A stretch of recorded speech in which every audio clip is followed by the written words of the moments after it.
do is where the plan goes wrong, who does what, you get to know the people on the other side, and very few organizations have tested their plans. They probably have a plan. They haven't actually tested it. So that's what organizations have to do. Now, what do you need to do personally? Well, the technology here is stay at home for 6 weeks. So you have to stay in your house with the doors closed and don't leave your home. And there's probably no water. Unless you're really lucky, your water utility probably does not have a plan and certainly not practice it, so they shut down. If you have no water, you have no toilets. You probably have no power. So what should you do? Now, fortunately, there are some answers. Anybody who's been through survival training knows the rule of 3. Is you survive 3 minutes without air, 3 days without water, and 3 months without food. So if anybody's ever lost, the first thing they worry about is food. So for 6 weeks, you probably need a stockpile of food. You have no way to cook it. You don't have refrigeration. You certainly need water, and you can't leave your house. So every one of us should be prepared for those 6 weeks. How many in this room are ready for 6 weeks at home without power or without water? About 4. That's our problem. Are we prepared? No. Okay, thanks. So, Neil, you want to jump in, and then we're going to actually take questions from the floor. I'm just make a quick comment. And 6 weeks implies it's somehow just an act of God out there, and it'll be over in 6 weeks. However, if we all stay home for 6 weeks, then the virus is still out there. We're still all not immune for it. We're susceptible to it, and so we'll come back out again, and we'll just have the epidemic happen then. So it's actually a much more difficult challenge, and this is going to be reflected in upcoming CDC guidelines. Really, we can only get out of our bunkers when we have vaccine available. I'm sorry, but I have to jump in here. I think that we're painting a scenario, but this is not the scenario that we're planning to right now. I think the goal of the kind of interventions that Hank's talking about to slow down the spread of a pandemic in a community is meant to buy some time so that we minimize the surge in cases, don't overwhelm our healthcare systems, and keep our critical infrastructure operational. What we're doing in the United States over the next several months is exercising at the state and local level with about $350 million of investment so that we can understand what is the critical infrastructure, how can we maintain continuity of the water, the electricity, the healthcare system in a time of a pandemic, and what is the practical approach to slowing down the problem. That doesn't mean people won't die, but it does mean that society can continue and that we will be able to buy the time we need to get the vaccine prepared. We're also, of course, doing the obvious, which is doing everything we can to try to rev up vaccine production and modernize it so that we're not left with this 6-month window from the beginning of a pandemic until we have the product that we need to truly prevent disease. So I don't want to create a scenario that sounds like we're truly going to our bunkers across the world for a 6-week period of time. I think we're going to be adapting an approach that's somewhat in between those extremes. Okay, this gentleman would like to make a comment. A question. Question. My name is Bo Ekman. Actually, please. Bo Ekman, Talbot Foundation, Sweden. What would the panel? What's your judgment on the preparedness of China? I can say something about that based on the SARS experience.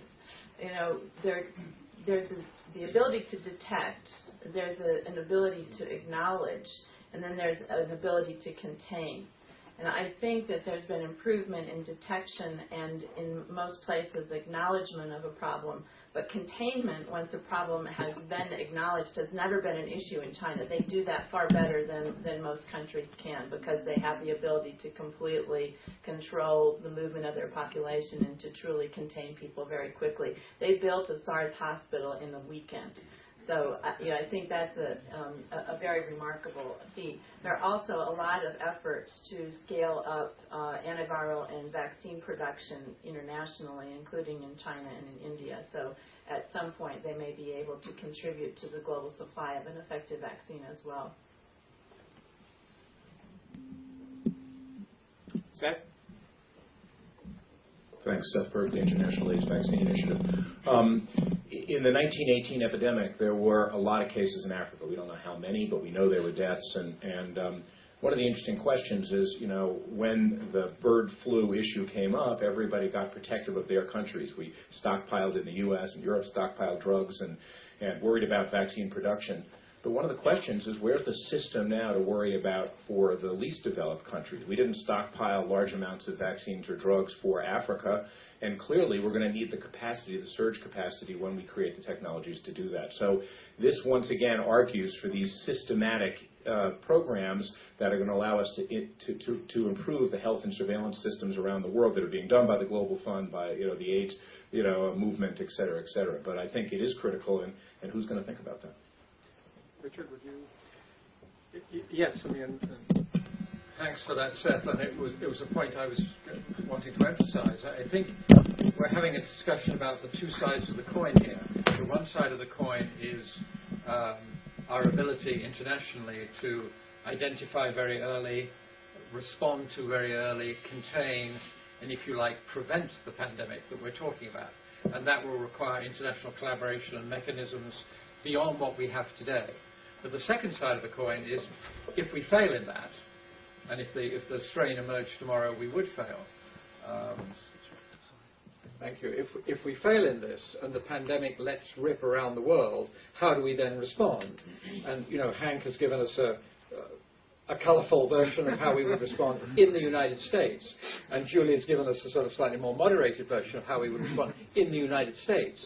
But how is rural India responding? How is Tanzania responding? I mean, the story of 6 weeks' food in the house and the bunker and the water, and I mean, all this is unreal for most of humankind. And so what are we saying here? They all die, and Europeans and North Americans kind of muddle through. Is that what we're talking about? I think it's a very, very real issue. Okay, I have this gentleman in the front.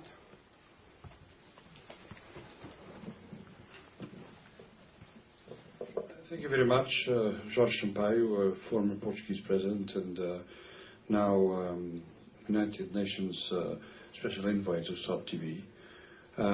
May I ask the panel in general, because if we pick up some of your very striking points, we have the notion of the necessity of leadership, which is coming backwards and forwards all the time, but it's there, it's clear.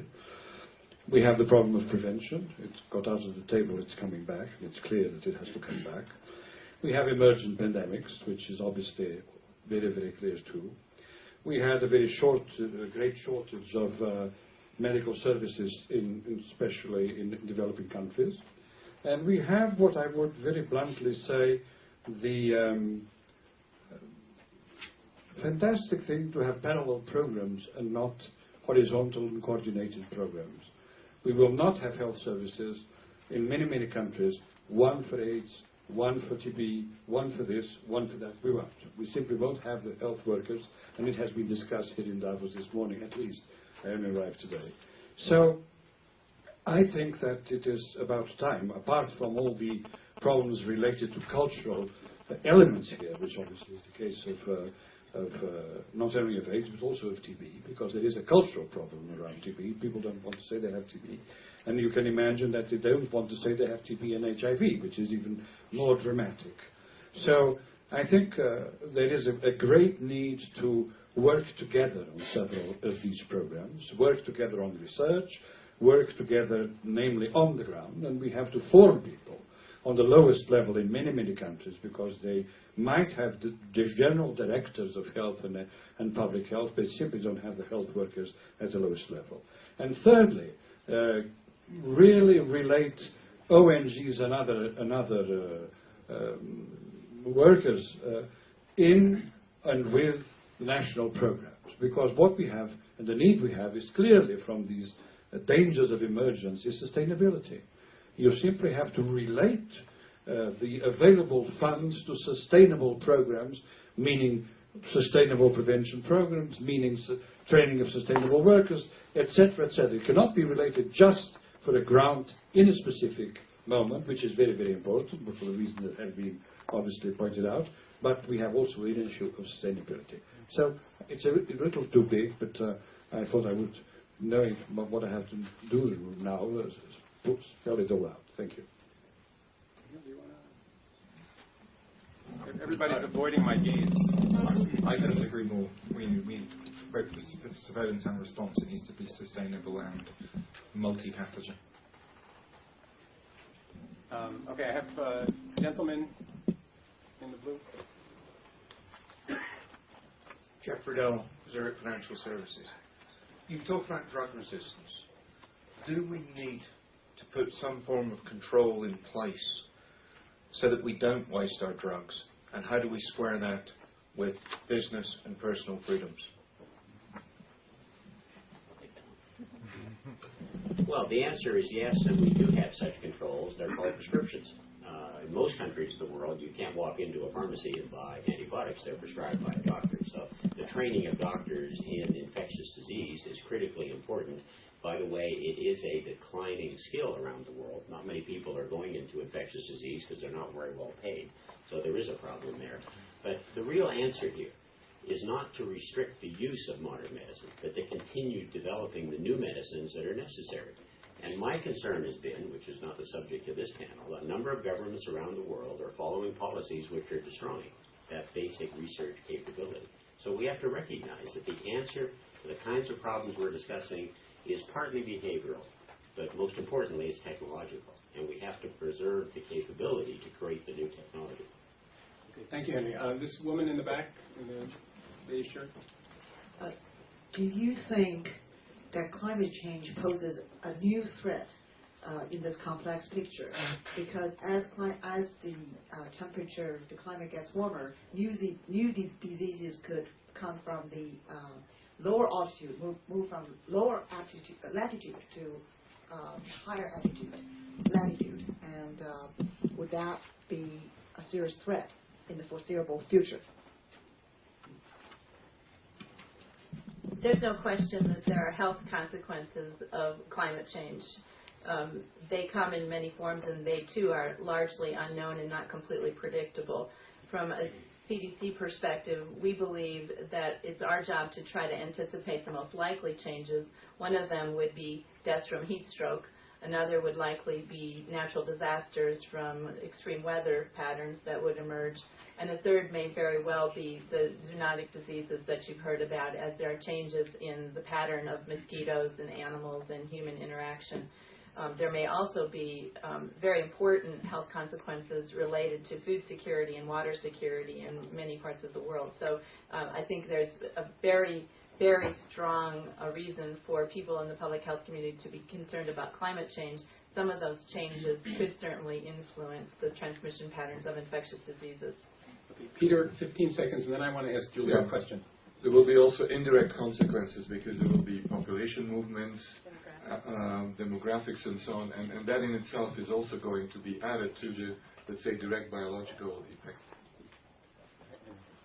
I would just add, however, as a businessman, that when resources are scarce, you have to set priorities, and global climate change might be a threat to your health over 100 years. What we're talking about will kill you in 72 hours. Okay. Sorry, Tom, I have a question, Julie, for you. You kind of supported the party line for sort of the U.S. government in terms of what it's doing, it's enough, the portfolio is well-balanced, et cetera. I'm an economist.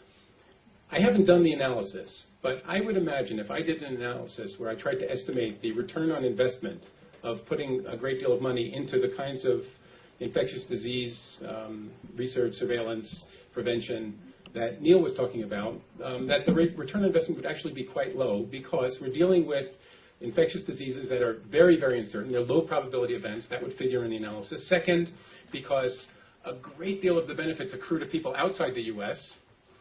Third, because a lot of the people who would actually benefit aren't even born yet because it's so far off into the future. And finally, because it's so far off into the future, we'd have to discount any benefits. And at even a modest discount rate, things that happen way off into the future basically vanish in terms of the benefits that we've received today. So my guess is that a standard economic analysis would actually suggest we do nothing. So maybe are we doing too much? Well, I see it a little bit differently. One of the remarkable things about preparing for influenza is that it will pay off for seasonal flu.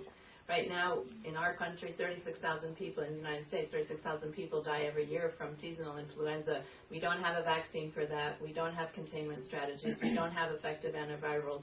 And we very often don't even diagnose the disease when people have it.